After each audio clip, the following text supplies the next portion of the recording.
Yeah. So I think band names, the Arctic Monkeys. Band names are. You keep doing this all day. The band names are rubbish until the band suddenly becomes significant, and then the name kind of sits in your subconscious, and it's no longer, a stupid title or. There are a few good band names, like the Libertines is just a good band name. Like I bet the first time they decided to call themselves that, they actually thought that's a really good name. I think like Joy Division, that's a brilliant name for a band. Yeah. But most of them are crap, aren't they? Yeah. Most band names are rubbish. Good shoes.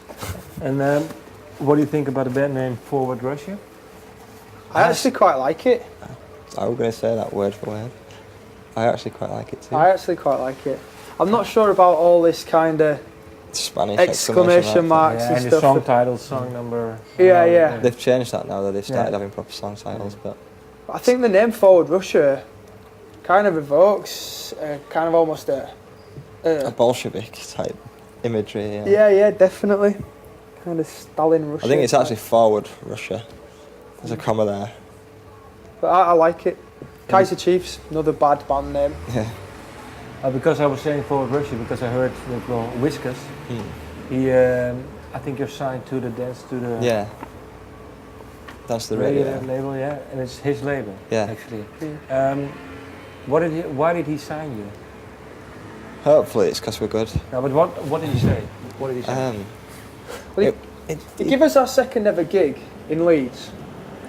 That's the first time we got an introduction to him, and then he kind of tricked us into signing for him because, like, there's in Leeds, like, there's not many opportunities to put a record out for people to buy, and there's a compilation that Dance to the Radio do. That's how the label started, called the Dance to the Radio compilation. And he put us on the second one of them. Like he asked a lot of bands in Leeds to do it. And then we were in the studio again, and Dance to the Radio were paying for it, and we thought it was just for some demos. And it turns out that we were recording our first single. And then we released that, and before we knew it, we'd released another single. And then we were signing record contracts. It's we almost kind of got tricked into it, I think.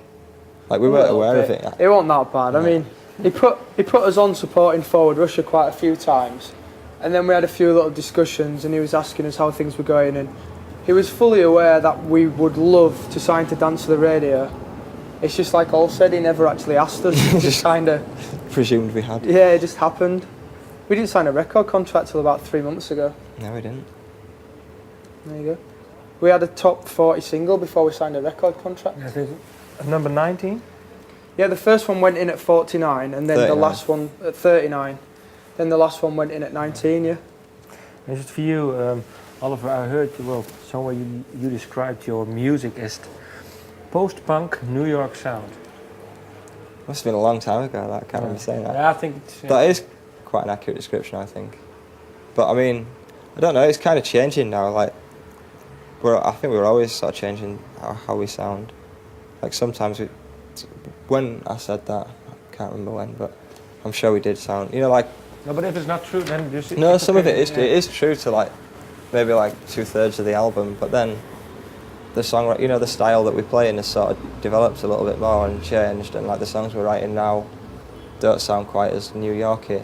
But we were heavily influenced, especially in guitar playing and stuff, by bands like The Strokes and the Yeah Yeahs and Blondie and Interpol and bands like that. A lot of the New York sound, we really liked it. So we tried to emulate it, basically.